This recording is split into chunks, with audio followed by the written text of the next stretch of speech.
Hello বন্ধুরা, কেমন আছো তোমরা সবাই? সুপ্রভাত সকলকে জানাচ্ছি। তো আজকে 22শে শ্রাবণ, আমরা সকলেই জানি যে কবিগুরুর মৃত্যুবার্ষিকী। তার সাথে সাথে হচ্ছে যে আজকে একটা বিশেষ দিন, আজকে আমার জন্মদিন। তো সেই কারণের জন্য দেখো আমার মা সকাল সকাল পায়েস রান্না করছে পুজো টুজো করে। তো সকালে বাজার গেছিলাম, সব পায়েসের জিনিসপত্র নিয়ে এলাম। তো মাকে বলেছি পায়েসটা বসাও, তারপরে রান্নার জোগাড় করবো। একসাথে বাজারগুলো করে নিয়ে এসেছি। এখানে ভাত তো হচ্ছে, তার সাথে সাথে দুরকম ছাতু নিয়ে এসেছি। ছাতু খেতে আমার ভীষণ ভালো লাগে।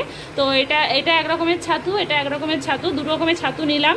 আর ফুলকপি নিয়েছি, আর হচ্ছে যে এখানে দেখো মাছ নিয়েছি দু রকম।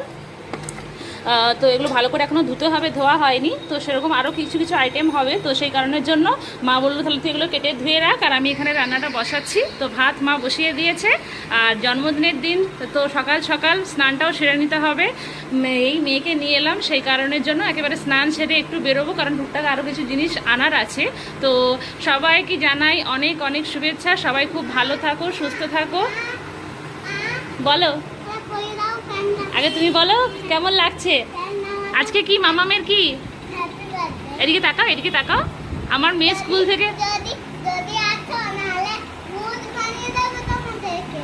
ও আমার মেয়ে বলছে যে তোমাদেরকে আজকে ভূত বানিয়ে দেবে স্প্রে করে করে।